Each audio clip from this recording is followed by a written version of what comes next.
Hello, everyone. Thank you for joining us today. Our group is Group 2, and we are here to talk about something that we use every day, often without even realizing it, nonverbal communication. Did you know that? Did you know that more than 70% of communication is nonverbal? That means how we move, gesture, and even make eye contact can say more than our words. But what happens when these signals mean different things in different culture?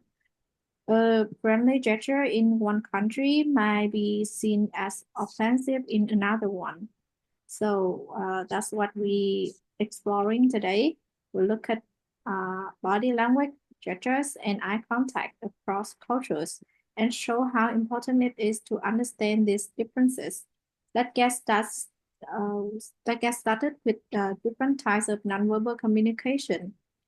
We have different types of nonverbal communication here. This include facial expressions. It is universally recognized emotions like happiness, anger, sadness, and gestures are movements like waving, pointing, or giving a thumbs up. And posture and body orientation is how we sit or stand in a conversation. And with eye contact, is it is defined as where we look and how long we maintain eye contact. And the next one is personal space. It is how close we stand to each other, to others.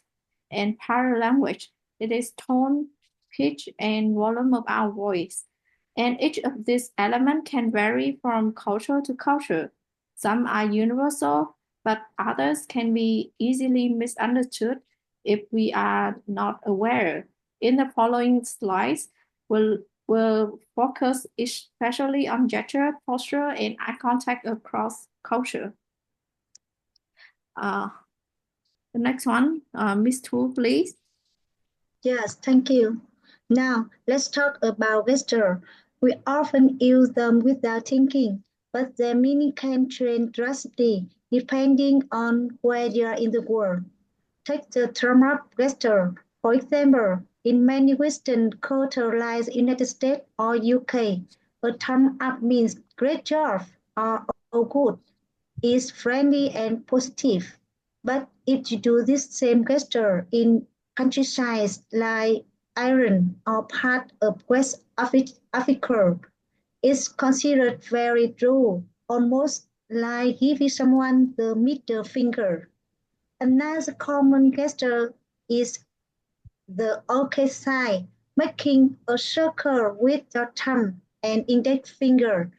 In the US, it simply means okay, but in Brazil, this same sign is extremely offensive.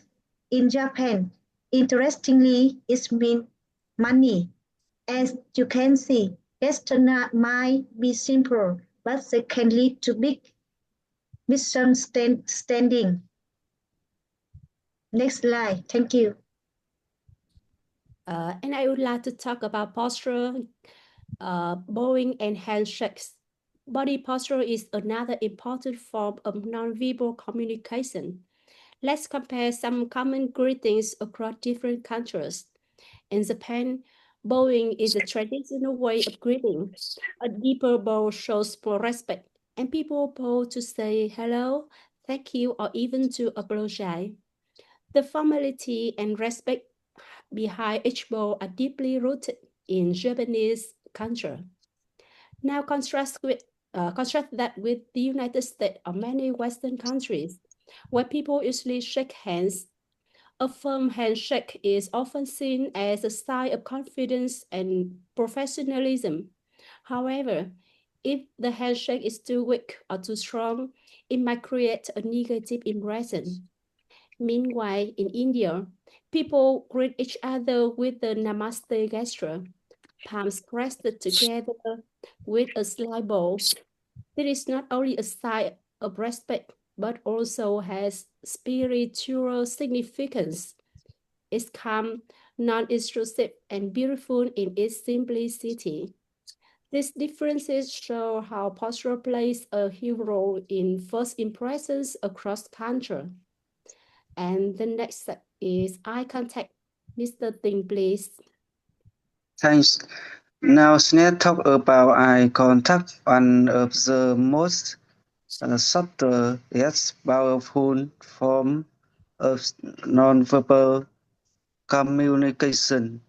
In the United States and many European countries, maintaining eye contact during conversation so that you need who need and interpret that is back in job interview meeting and even casual conversation.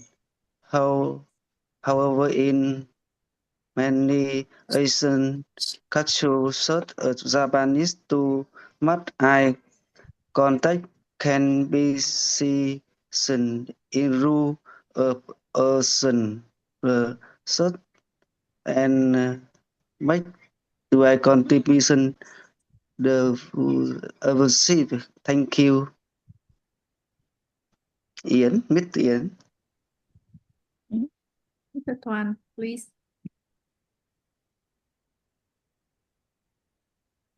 Mr. Tuan, please. I turn off the mic. Now that we're seeing example of virtual posture and eye contact, let's talk about what happens when people don't understand these different cultural misunderstanding. Imagine a tourist in Brazil giving the okay sign, thinking they are being friendly, but it's still they often everyone around them, or an American businessman giving a thumb up during a year in Ireland. That could completely run the conversation. In other case, someone from Japan might avoid eyes contact the US and being mistaken seen as sign dishonest or unconfident, when in fact they are just being respectful. That misunderstanding can affect friendship, business relationship, and even international diplomacy. That's why it's not just interesting to learn about nonverbal communication. It's important. Thanks. So what can you do to avoid this kind of misunderstanding? Here are some tips for communicating across cultures. First, observe. Watch how locals interact with each other. Pay attention to gesture, greeting, and eye contact. Second, do your research before traveling or working internationally. Learn about the local customs and communication styles.